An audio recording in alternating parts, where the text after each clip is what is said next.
Stripping down science. The Naked Scientists.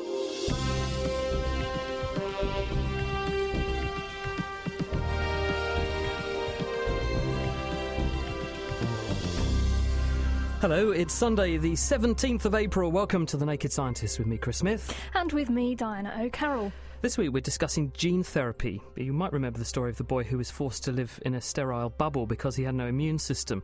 Well, researchers can now overcome conditions like this by giving patients healthy copies of the genes that cause their diseases. And with us this week are two pioneers in this field, Adrian Thrasher and Tim Cox, who are here to tell us how they're doing it. That's on the way. Diana. Thanks, Chris. And in the news, how the odd and boosts babies' learning power, and how does a bike remain balanced? Plus, we've got the answer to this somewhat hard-to-stomach question of the week. Given the length of a giraffe's neck, does it have trouble throwing up? Absolutely lovely.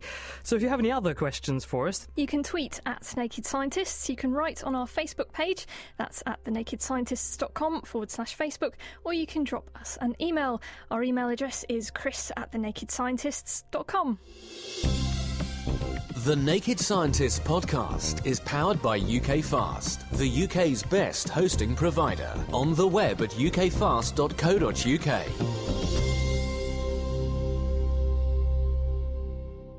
This is The Naked Scientists with Chris Smith and with Diana O'Carroll.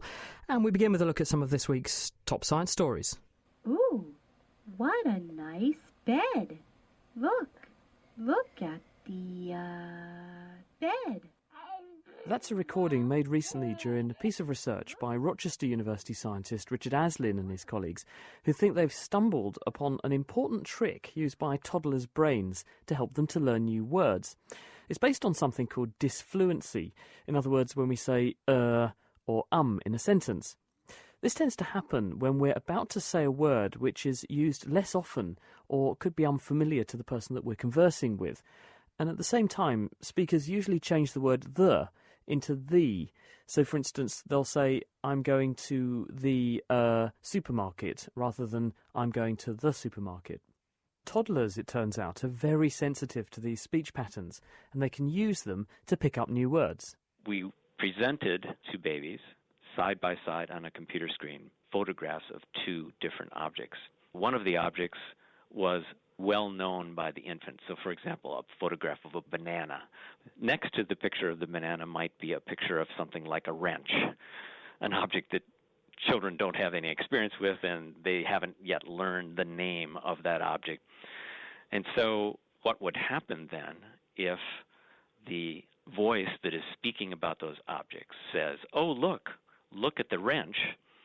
What we know is that when infants hear a word and they see an object that is an unfamiliar picture, they immediately infer that it refers to this unknown object. What we wanted to know is what would happen if the voice that was speaking about these two objects said something like, oh, look at the wrench. Now, we know when you say the word wrench that they're going to look at the picture of the wrench.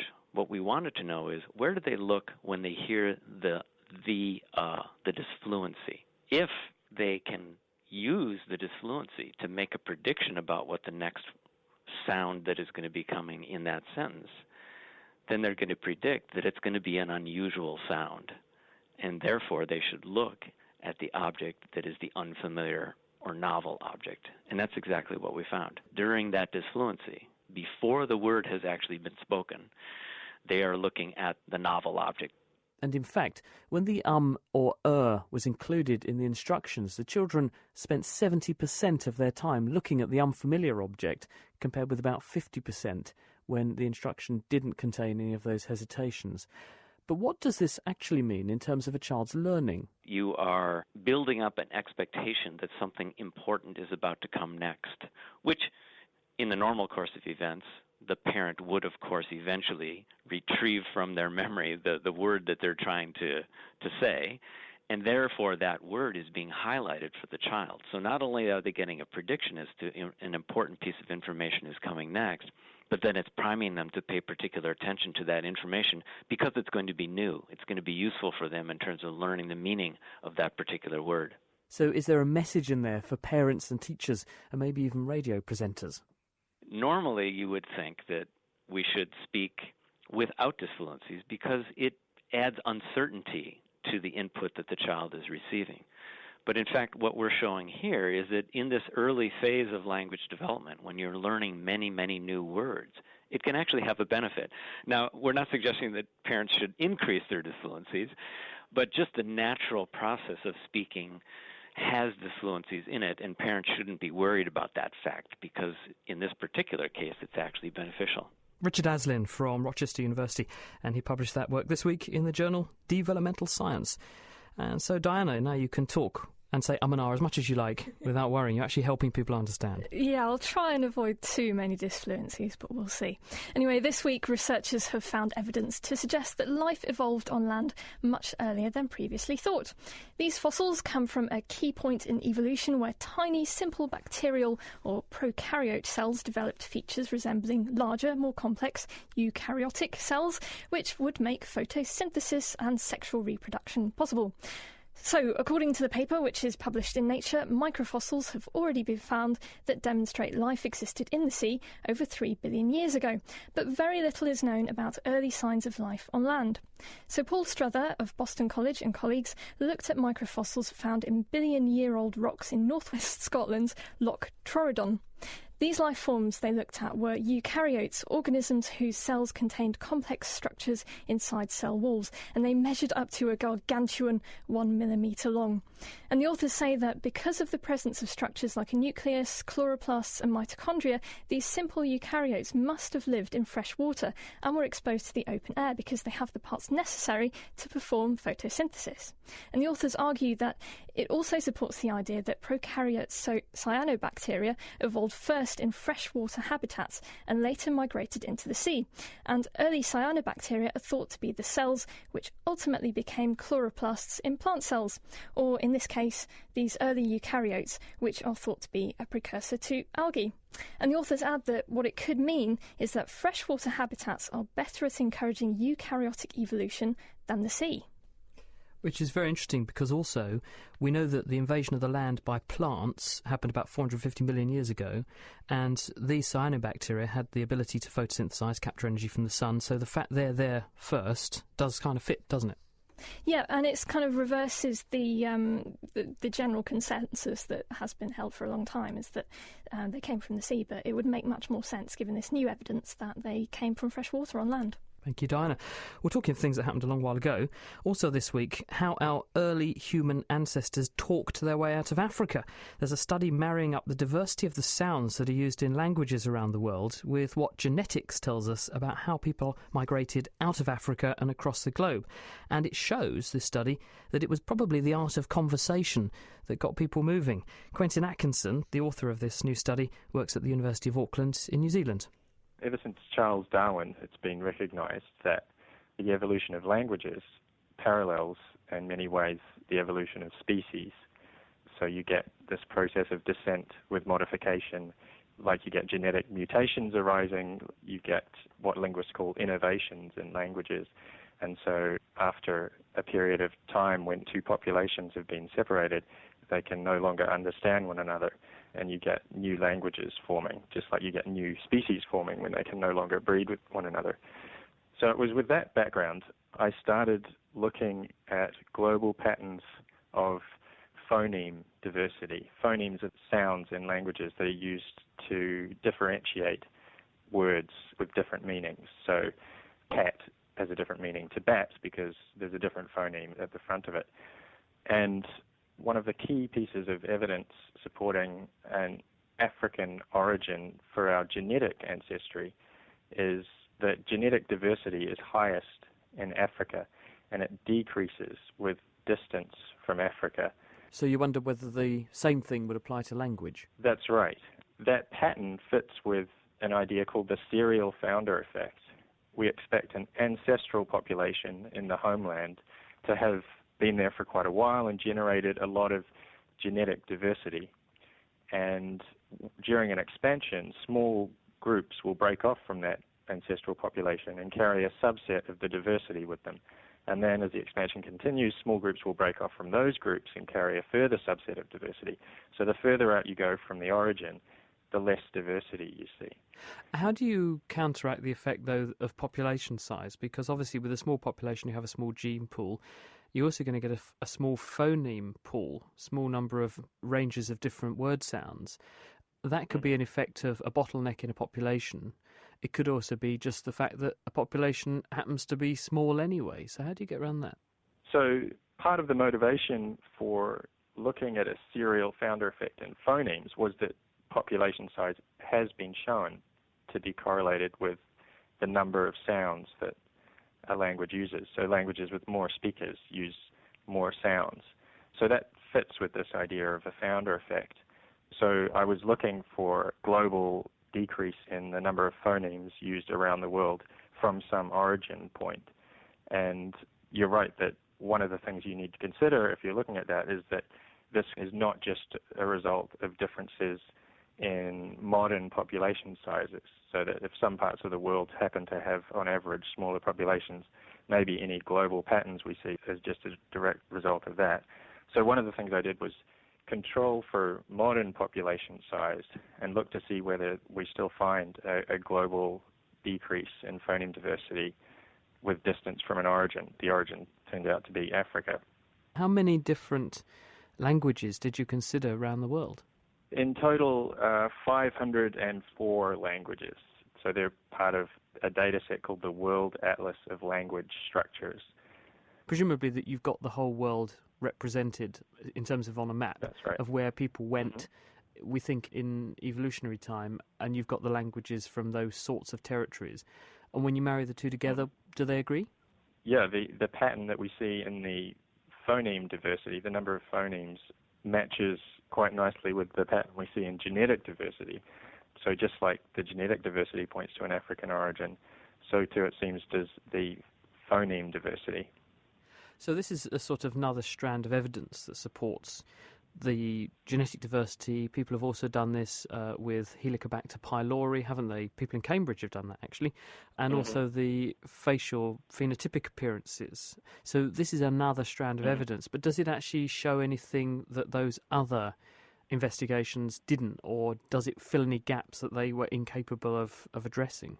I really think it does, because this is not some genetically inherited thing we're tracking. This is language. It's culturally inherited to the extent that our cultural ancestry, like our genetic ancestry, can be traced all the way back to Africa, which I think is quite remarkable. And that means that just as we're one big genetic family, we're also one big cultural family.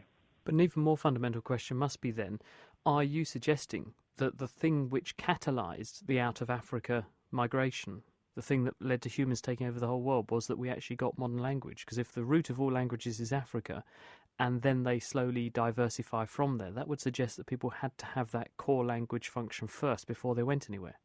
That's right. It looks like from these results I've presented that humans carried with them in their toolkit from Africa language and all the advantages that confers in terms of cooperation and coordination. And I think language, therefore, could have been key in giving us the competitive advantage that we obviously had over a lot of the other hominid species around, which we ultimately obliterated.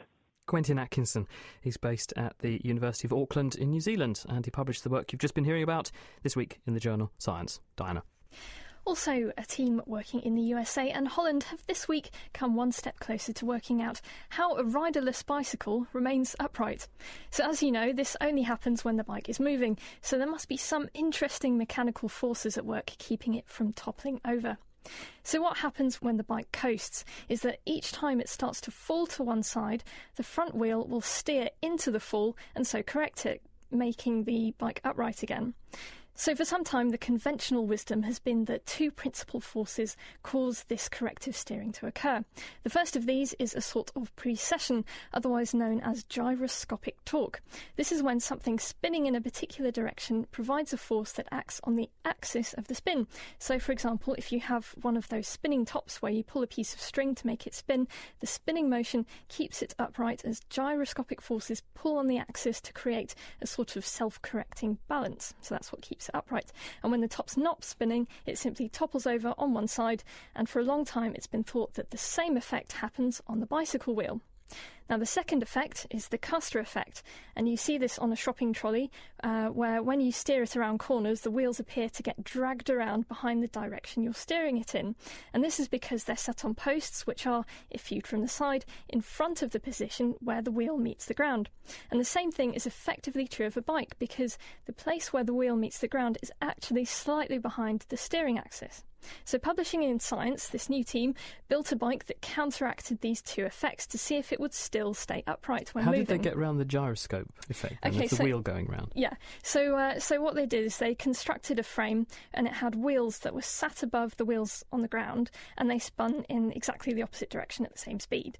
And so that would counteract that gyroscopic torque two wheels, effect. one above the other, one spinning one way, one the other, therefore you completely counteract any gyroscope effect. Yeah. And what happened?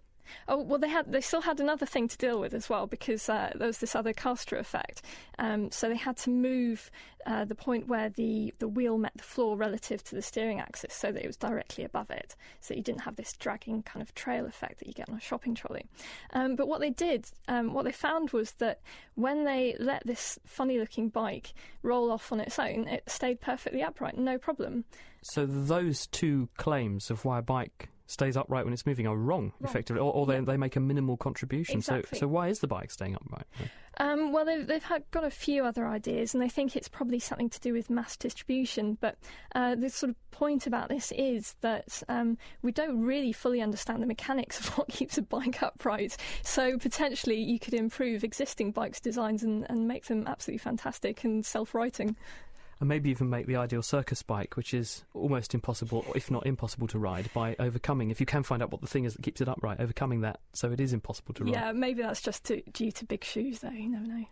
Maybe. Well, to finish us off this week, the subject of schizophrenia, because a paper published in the journal Nature this week has made a big step forward in our understanding, potentially, of this disease, which affects about 1% of the population, and about 85% of cases have family members who are also affected, so it's strongly genetically influenced.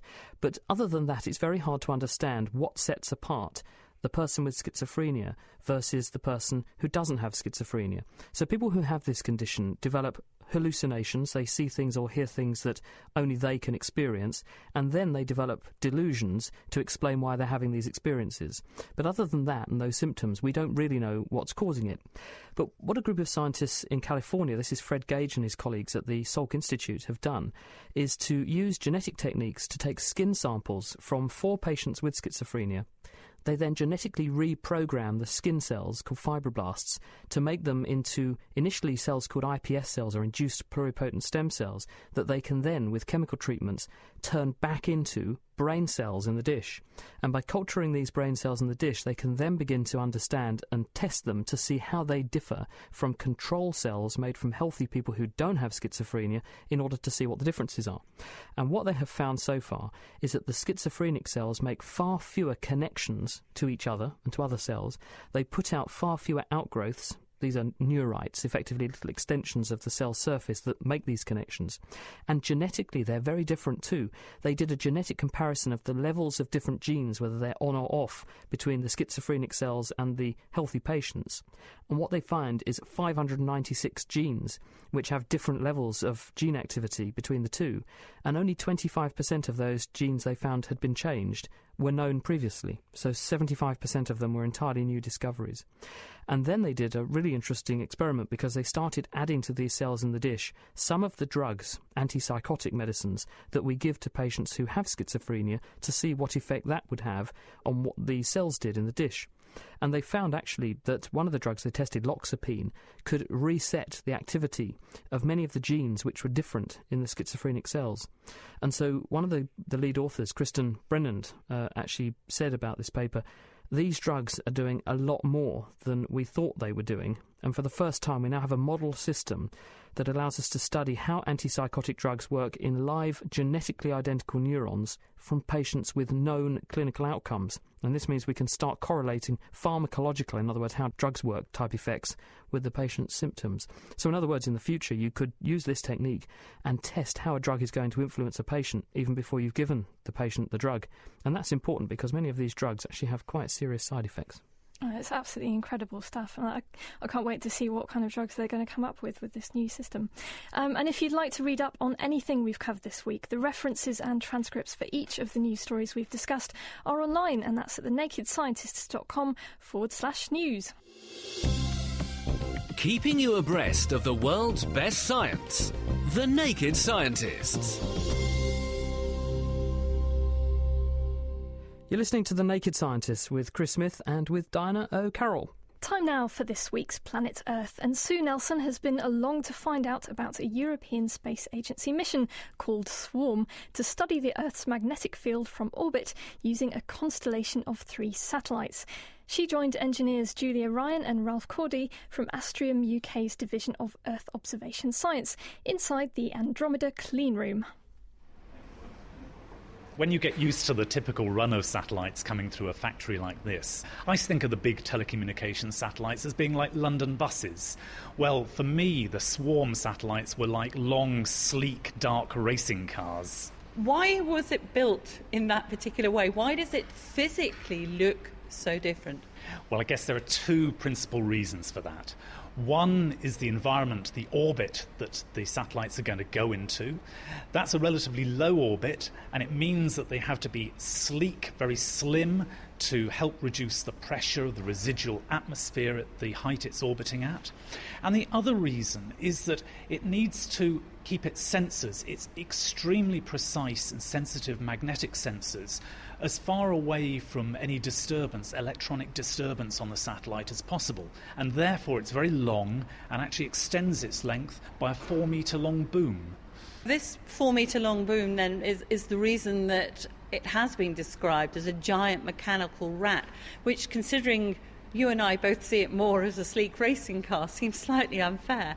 It does seem a bit unfair, but the tail of the rat, the boom if you like, is really very vital.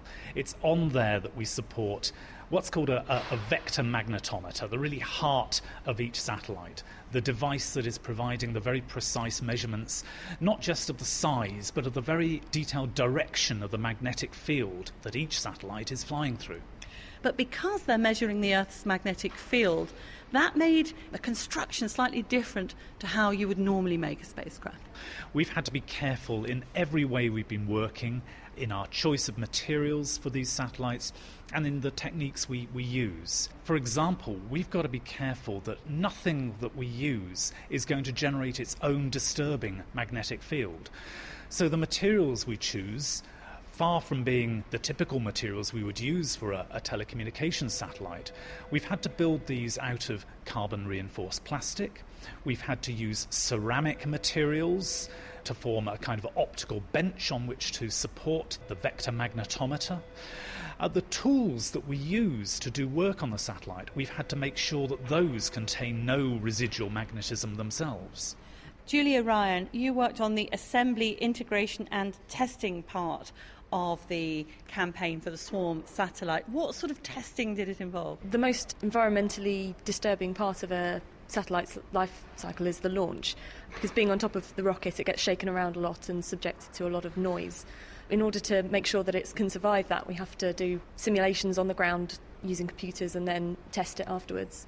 Often all the components of a satellite aren't put together until launch. So how do you test a satellite when it perhaps doesn't have all the instruments on board? Well, when we're testing the structure, we use mass dummies to represent the different instruments on board. These will be blocks of typically sort of metal or plastic to represent the general size and weight of each instrument. And these bolt into the same inserts that we would bolt the actual equipments into, and it gives a representative mass and a dynamic response of the spacecraft when we test it. You mentioned metal there. Did the metals and the choice of metals on the spacecraft itself have to be very particular to avoid the induction of magnetism, which would then, you don't want that because it would affect the instruments and what they're trying to measure. Yes, that's right. All of the metal components of the structure, for example, the brackets and the fasteners themselves, all had to be made out of titanium, whereas we would normally use perhaps aluminium or sometimes even stainless steel. These parts were made out of titanium to reduce the magnetic effects. Ralph, the 3 Swarm satellites are due for launch next year. Will they be launched in stages? No, in fact, they're going to be launched all together from one rocket from northern Russia, and they're going to be put together into an orbit over the Earth's poles, very close to the Earth's poles. 2 of them at a slightly lower altitude, flying almost in tandem, almost side by side, in fact, around the Earth, with the other one a little bit higher and slowly drifting away over time to separate them in time and space from each other. Dr. Ralph Cordy and Julia Ryan from Astrium UK with Sue Nelson. There's also a longer version of that interview on the Planet Earth podcast, and you can find it at thenakedscientists.com/Planet Earth. Thank you very much, Diana. Still to come, how scientists have developed a way to recover waste energy from the environment. That's next. And also gene therapy, how scientists are using modified viruses to deliver healthy copies of genes to patients with inherited diseases. If you'd like to get in touch with us, email chris@thenakedscientists.com. For Naked Engineering this week, Dave Ansell's been finding out how to solve the problem of powering the tiny nanoscale devices like medical implants that are currently dwarfed by the batteries needed to supply them. Helping to solve this problem is Dr. Zhongming Wang from Georgia Institute of Technology. In the past 15 years, I devote my whole time to do nanotechnology, make things smaller, better, high performance, hopefully cheaper. But when the things becomes so tiny small, having a battery drive it may not be the adequate choice. If you have a battery that's substantially large, that means the whole system is large. How do we miniaturize the size of battery? That's one way. But the other way is, can we have energy from environment? Because the power consumption of the device is small, the energy harvest may be enough to drive this. It's a problem that as a device shrinks, the amount of power it uses doesn't shrink as much as its volume. So the equivalent battery wouldn't be big enough to keep it running for a long time. That's correct. How are you going to replace these batteries?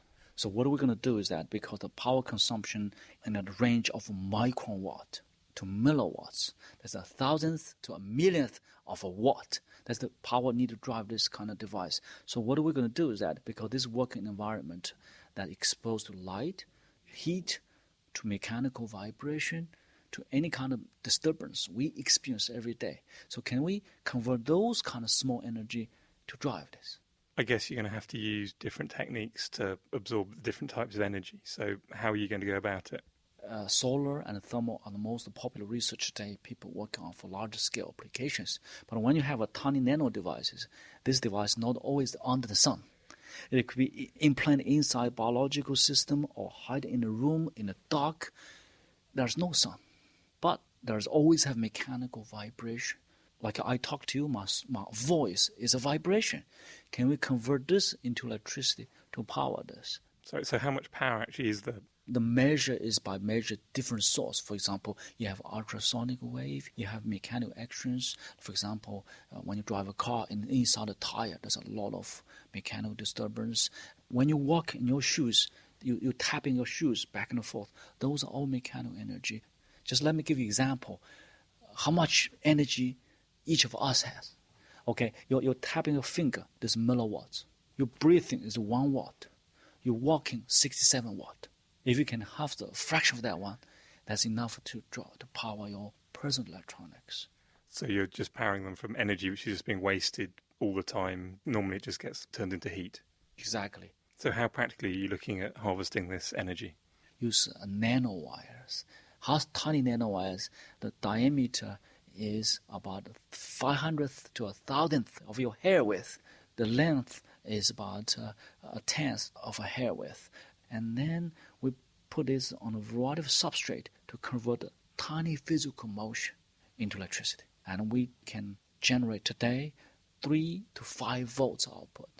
What's 3 volts? 2 AA battery volts. It's 3 volts. What's the power? Power we can reach microwatt to milliwatts. You say that's still small, but for a lot of industry application, they're looking for that range. So how do these nanowires actually generate electricity?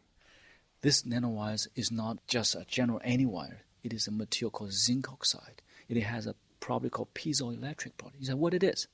Piezoelectric is that something you apply a force or pressure that produce a voltage inside this crystal. That voltage drives the electron to flow. That's the way you convert mechanical energy into electricity. This is working on the same principle as the gas lighters, where you deform a crystal that produces the thousands of volts you need to produce a spark, and then that spark lights your gas. But in this case, you're using tiny nanofibers of a similar material. When these are bent, they all add together to produce a useful voltage and useful current. So when you've perfected these nanofibers, where are we actually going to see them? This is a platform technology, just like wherever you need a battery, you need these things. I'll give you a number of areas. First one, environmental detection. Are there any toxic gases present before we can smell? So you can make this thing self-powered system, sensor system, you can distribute around.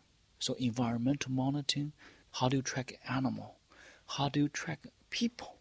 How do you track the product you shipped? So with all of these, the major limiting factor on doing them is the batteries rather than the actual technologies to do the detecting or the tracking. If you dispose a lot of battery on the ground, the environmental damage you're going to face in the years to come going to cost you a lot more. The other application is for medical purposes. Because implantable medical devices, are you going to use battery to drive this one? Today's any material used for battery are biological, fairly toxic. Look furthermore, national security. If you have 1,000 miles of border, how do you going to check those borders? So essentially, if you can make detectors so cheap that you can just throw them away and they will keep running for years on their own, it's very easy to build a huge sensor network. We're going to future make the sensor unit like a bean size. We can distribute millions of this around this one. Let's say 30%, 50% failed. It doesn't matter because as long as half of them works, they're all independent. That's called sensor network, work independently, self-sufficient. So we call it self-powered nanosystem. Self-power system. You don't need a battery. This works independently, wirelessly, by itself. Shanling Wong from the Georgia Institute of Technology exploring new ways of using kinetic energy from gusts of wind or wasted energy inside moving tyres. And actually there's a video which Meera Senthilingam has made of that interview. You can find that online at nakedscientist.com/engineering. Still to come, we'll be talking about gene therapy. So if you have any questions, send us an email, chris@thenakedscientist.com. Laying the facts bare. The Naked Scientists. You're listening to The Naked Scientists with Chris Smith and with Diana O'Carroll. An important group of diseases are those that occur when a person inherits a defective form of an essential gene, and this can cause tissues and organs to fail. And historically, there's been very little that could be done to cure people with this sort of problem. But now that's changing, and a number of techniques now exist to help people who suffer from some of these sorts of disorders. One of the pioneers in this field is Professor Adrian Thrasher. He's from Great Ormond Street Hospital, and he's with us. Hello, Adrian. Hello. So first of all, tell us, Adrian, what are the sorts of diseases that you're looking at? We're interested in patients who are born with inherited defects of their immune system. So I guess the most familiar one to many people is the so-called bubble babies who are born without any immunity and who are very susceptible to common or garden viruses. What causes that to happen? There are key genes that are involved in the growth and development of the immune system, and if these genes have mistakes in them, mutations in them, then the immune system doesn't develop properly. So these patients are often born without any lymphocytes, for example, that fight infection. The white blood cells. Right. So is it fairly easy to identify what the gene is that's causing that? Presumably this is not a whole cluster of genes that are affected at once. This is a single gene which goes wrong, which then causes those people to have that problem. Yeah, that's right. 10 years ago we knew of a couple of genes that cause this type of disease, but now we've identified most of them. There are still a few out there to be identified, but we can pretty much identify the defective gene in the majority of patients now. But when a person has this disease, have they got just one gene which is not functioning, or have they got a range of genes at once which have gone wrong? Again, it's variable. For the classical, what we would call primary immunodeficiencies, then it's usually just one gene that is defective. But undoubtedly, there'll be more complex immunodeficiencies where several genes will contribute to that disease. So how are you trying to solve this problem? Well, over the last 40 years, we've understood and know that bone marrow transplants are a very effective therapy for these diseases. So if patients have a good donor within the family, for example, we'd expect to cure these children very effectively. The trouble is if the patients don't have a good donor, and for those children, the risks of transplant are considerable. So we and others have been trying to develop gene therapies which will be, one, more effective and also safer. I think that was the situation that happened with David Vetter, who was the American boy, wasn't it, who was the boy in the bubble, because a donor couldn't be found. In his case, he did end up with a transplant, I think, from his sister, and unfortunately it wasn't a good match. That's absolutely right. So he had the classical bubble boy disease and was maintained within a sterile environment till his early teens. He underwent a mismatched transplant, actually, and died of complications of that transplant. And those same complications exist today because mismatched transplantation is still difficult. So how does gene therapy help? Gene therapy helps because we are not dependent on using another donor, so there is no mismatch. We can use the child's own bone marrow. And if we have effective ways, which we do now, of introducing correct copies of the defective gene into that bone marrow in a stable way, then in theory we can reconstitute their immunity using that the patient's own cells. So what is the technique?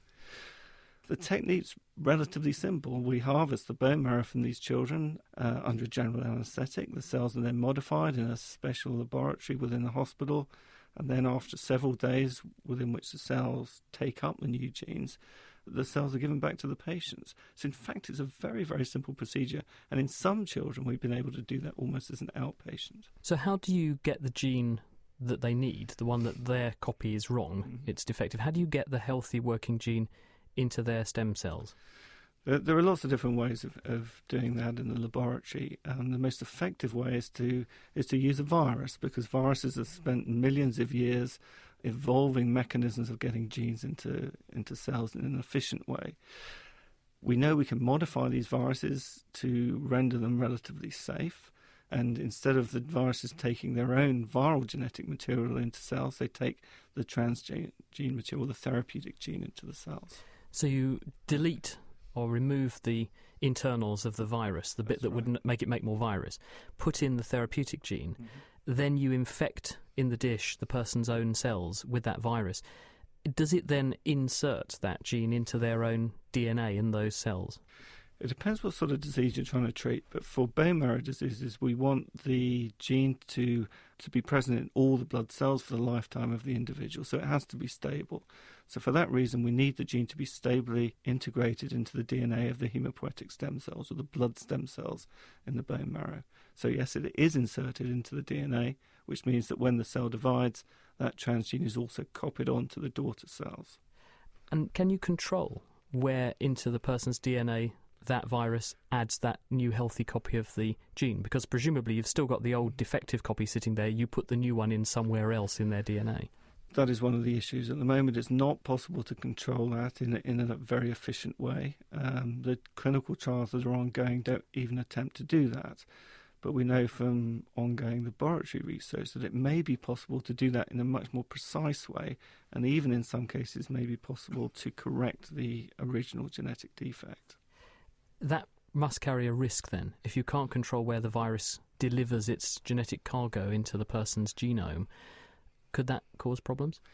Yes, and it has done, and we've learnt from the first clinical trials that were initiated over 10 years ago now that sometimes the transgene can affect the operation of genes that happen to be close by.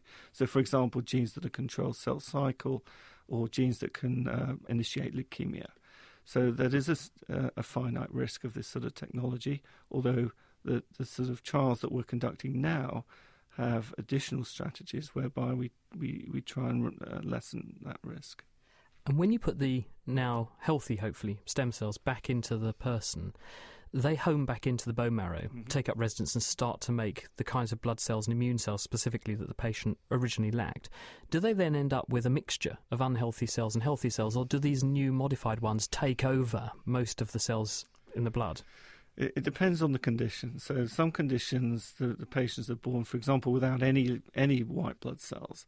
So any new cell that comes out is obviously a cell that has the transgene in. So in that situation, all the cells will be new functioning transgene-containing cells. In other conditions, we know that all you need to achieve is perhaps 10% of functioning new cells to correct the disease. And so that is what we shoot for. And just to finish this up, Adrian, is this something you have to keep doing many times throughout a patient's life, or is one treatment sufficient?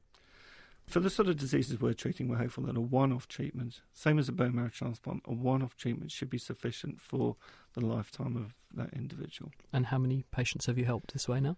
We've treated over 20 patients at Great Ormond Street with these types of conditions, and worldwide now I would estimate that probably over 80 patients have received this type of therapy. Who are probably alive thanks to gene therapy.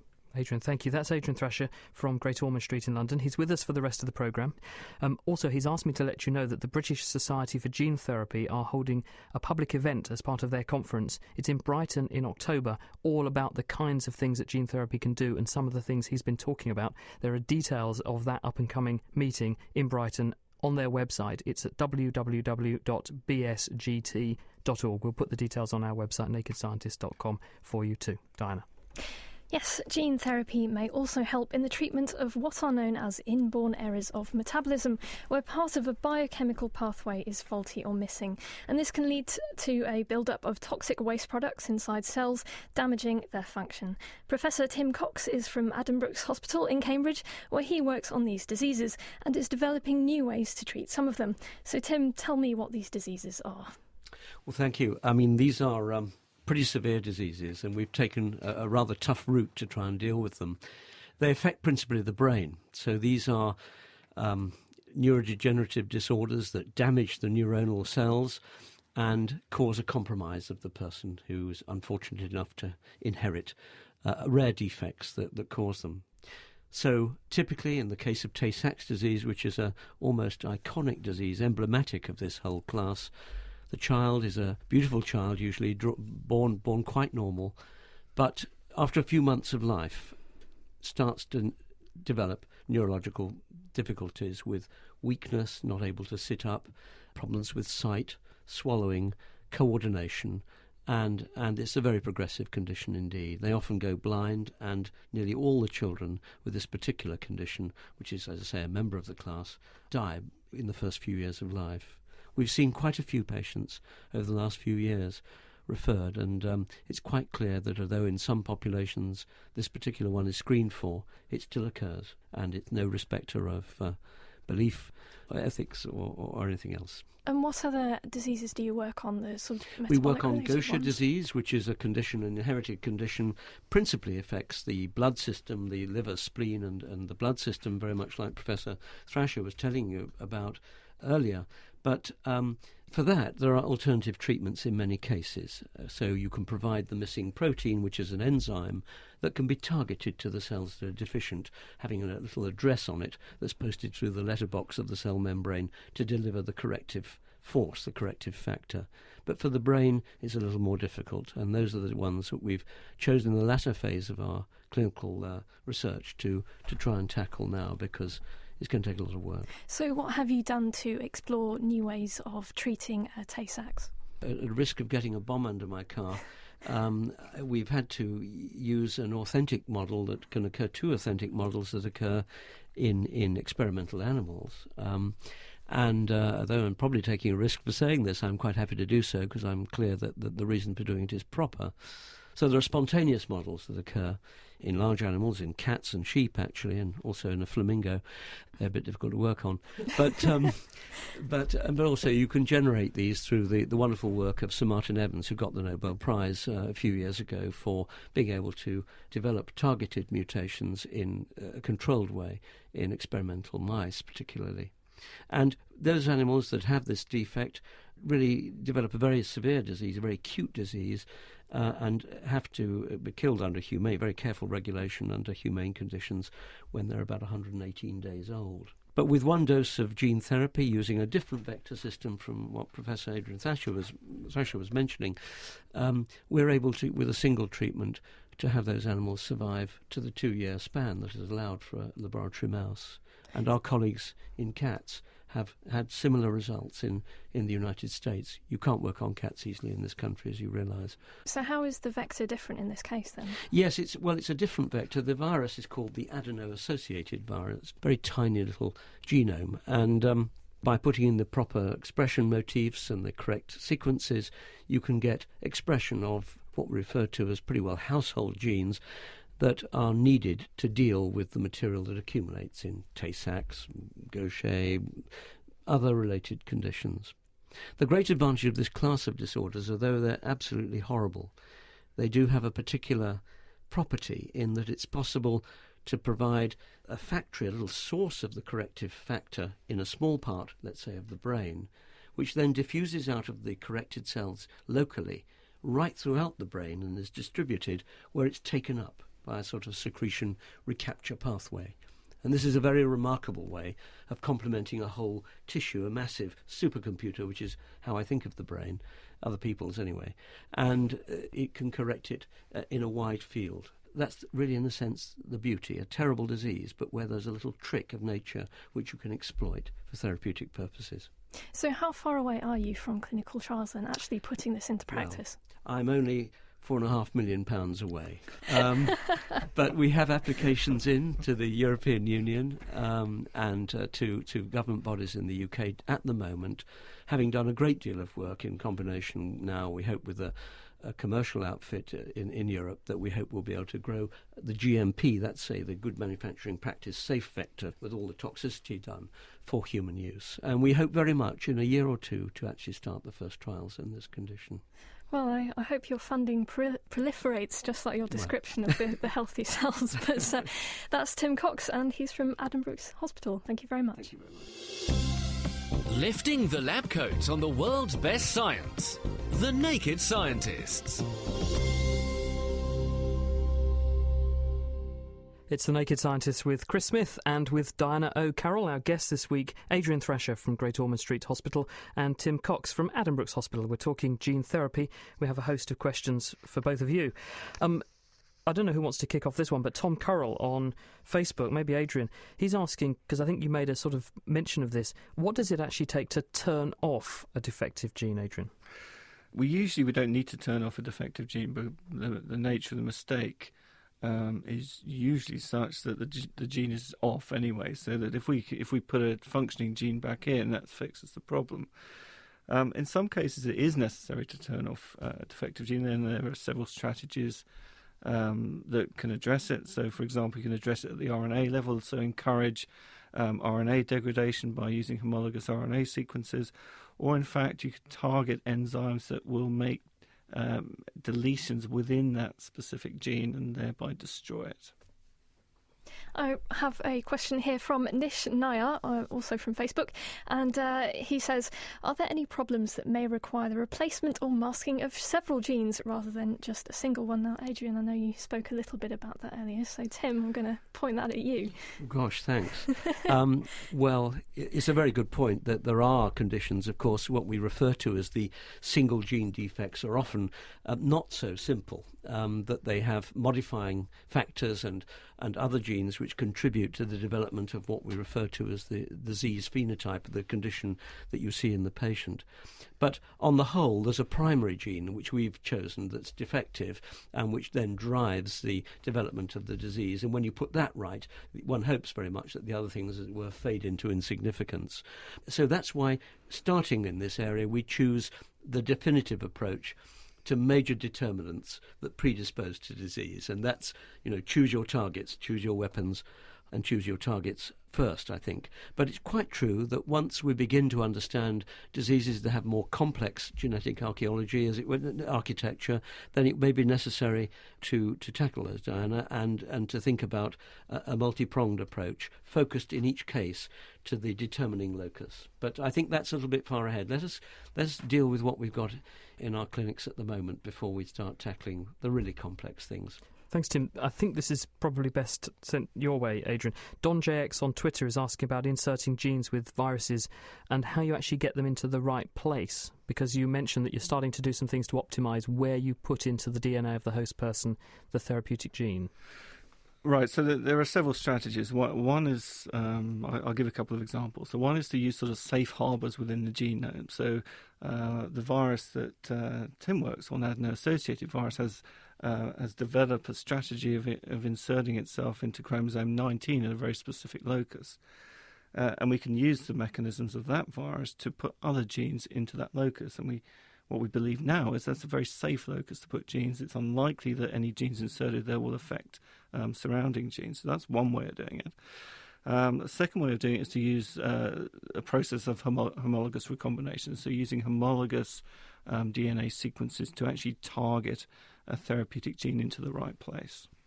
Thank you.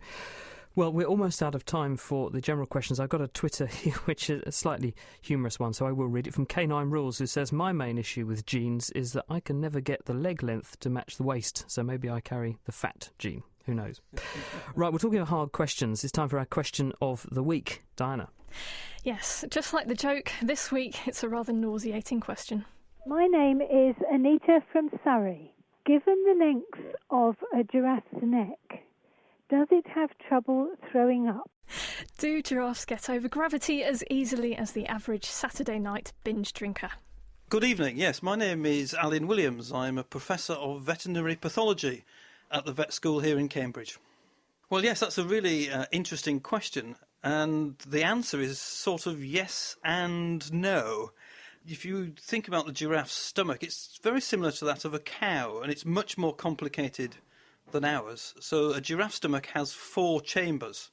The first and second compartment are really big fermentation vats, and the true stomach, their equivalent of our stomach, is the 4th chamber. So when we vomit, the vomit comes out of our stomach and then up the esophagus and obviously out of our mouth. In a giraffe, it would come out of the 4th stomach, and it would sort of bypass the 3rd stomach and go into the 1st and 2nd. And it's extremely rare for the vomit then to go any further than that. So in a sense, giraffes, yes, can vomit, but it's, as I say, very, very rare that it actually comes out of their mouth. Giraffes may vomit, but generally this would be from the 4th stomach into the 2nd. But what could make it throw up in a way that was more visually similar to a human? My name is Dr. Jonathan Holmes, and I have been teaching veterinary anatomy at Cambridge University for 35 years. I am not an expert on giraffes as such, but, of course, they are ruminants, like cows and sheep and other types of antelope. That is to say, they chew the cud. They have the capacity to regurgitate food from the main part of the stomach, the rumen, up to their mouths for further chewing to help the digestive process. So the esophagus, the food pipe of giraffes, quite naturally and frequently works in reverse to bring food up to the mouth. There is nothing physical that would stop it being sick. There are some plants that can make cows sick, evacuate most of the contents of the rumen out of their mouths. One is a small herb called cowbane, another is the rhododendron. It is not common, but cows that have been eating rhododendrons can be sick, and we must bear in mind that the capacity of a big cow's rumen is anything up to 250 litres, 50 or 60 gallons. So this can be a spectacular sight, especially if a whole herd of cows have found a rhododendron clump. I'm sure there are circumstances which could make a giraffe sick in the same way, and there would always be the danger of rumen contents getting into the lungs and causing a pneumonia. So giraffes do regularly regurgitate food up their very long necks, though it's not quite the same as vomiting. Jonathan also added that giraffe vomit from the rumen would be quite different from our own, since the rumen contents aren't acidic. And on the forum, Rob Moore said that giraffes require more pressure to send the food up to the mouth, and that the added pressure can cause some health problems, especially during sedation if you're doing an operation on them. On Twitter, Doc Turbo said, surely, if they really need to, they just lower their head to the ground like any first-year university student. I wouldn't know anything about that. Well, if all that doesn't make you shudder, what about this? Hello, this is Evgeny from Russia, and here is my warm question from cold Russia. Human is a warm-blooded animal, but I want to know, how does human's body heat itself? Thank you. How do we turn cake into insulation? How do we keep warm? Answers to Chris at thenakedscientists.com. You can join us on the forum, and that's at thenakedscientists.com/forum. You can Facebook us, or you can Twitter at Naked Scientists. Diana O'Carroll, thank you very much. That's it for this week. Thank you to our guests Adrian Thrasher and Tim Cox for joining us, and to our wonderful production team, Tom Simpkins, Mira Senthilingam, Dave Ansell and Ben Valsler. We're off for an Easter break next week, so we'll be back the week after that with a special show on what I got up to in Washington, D.C. recently, including better breakthroughs in batteries, fusion power and super-processes. Have a great Easter, and we'll see you next time. Goodbye. The Naked Scientists comes to you from Cambridge University and is supported by the Wellcome Trust, the EPSRC, the Natural Environment Research Council and UK FAST. For more information, look us up online at thenakedscientists.com.